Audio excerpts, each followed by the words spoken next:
J'ai eu l'occasion de me balader sur le Mekong, hein, qui est un fleuve qui traverse le Cambodge, qui prend sa source dans le Tibet, traverse la Chine, est largement pollué, 10 fois ou 20 fois plus pollué qu'il ne l'était il y a 20 ans ou il y a 30 ans. Et on m'a expliqué, et j'ai vu que des mômes, des nouveau-nés, crèvent tous les jours. Je veux dire, c'est par milliers et milliers, voire dizaines de milliers, autour du Mekong ou autour du Tonlé Sap, qui est le grand lac qui se trouve au centre du Cambodge. Il n'y a pas d'adduction d'eau, il n'y a pas d'eau potable, il n'y a même pas d'eau non potable arrivant sur le robinet. Et donc les gens se lavent et boivent l'eau du Mekong. Et ils en meurent, mais ils en meurent par dizaines de milliers. Donc je suis un peu sous le coup de ce voyage. J'ai rencontré un mec qui a créé une association pour mettre en place des pompes à eau. Il m'a expliqué que ça coûtait 400 €, que pour 400 € on pouvait sauver des dizaines de vies de mômes. Et donc je suis un peu amené à relativiser par rapport à notre débat d'aujourd'hui.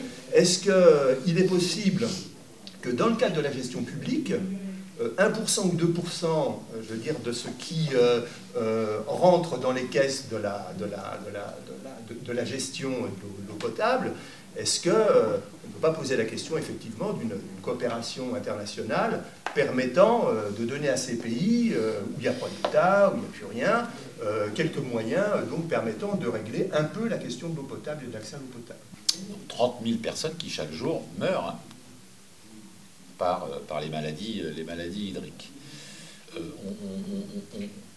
Par quel phénomène on admet ça? Parce qu'on l'admet.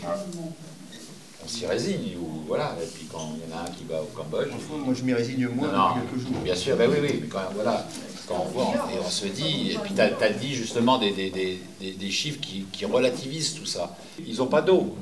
On peut admettre qu'on meurt pour d'autres trucs. Enfin, on admet, un jour on n'admettra plus. Mais en tous les cas, le problème de l'eau, qui est absolument fondamental pour tout le cycle de la vie, quoi,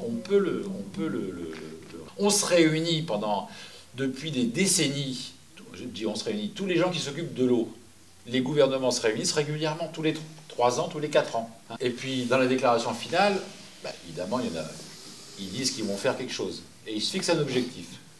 Et jusqu'à présent, c'était dans 10 ans, il n'y aura plus personne qui aura un problème d'eau. Ça fait 40 ans que ça dure. Hein.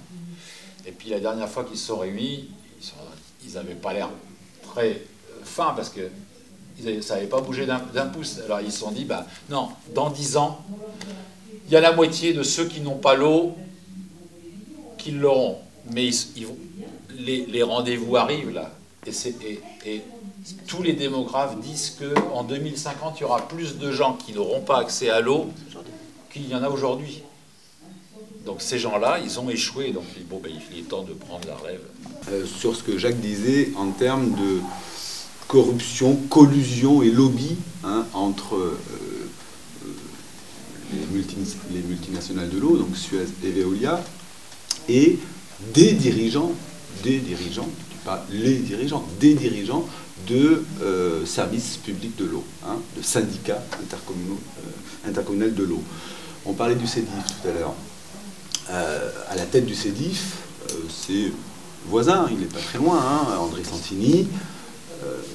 Donc quand il signe au CEDIF, c'est André Santini, ancien ministre, président du syndicat des eaux d'Île-de-France, à l'époque président du bassin des eaux Seine-Normandie. Enfin bon, c'est une signature énorme.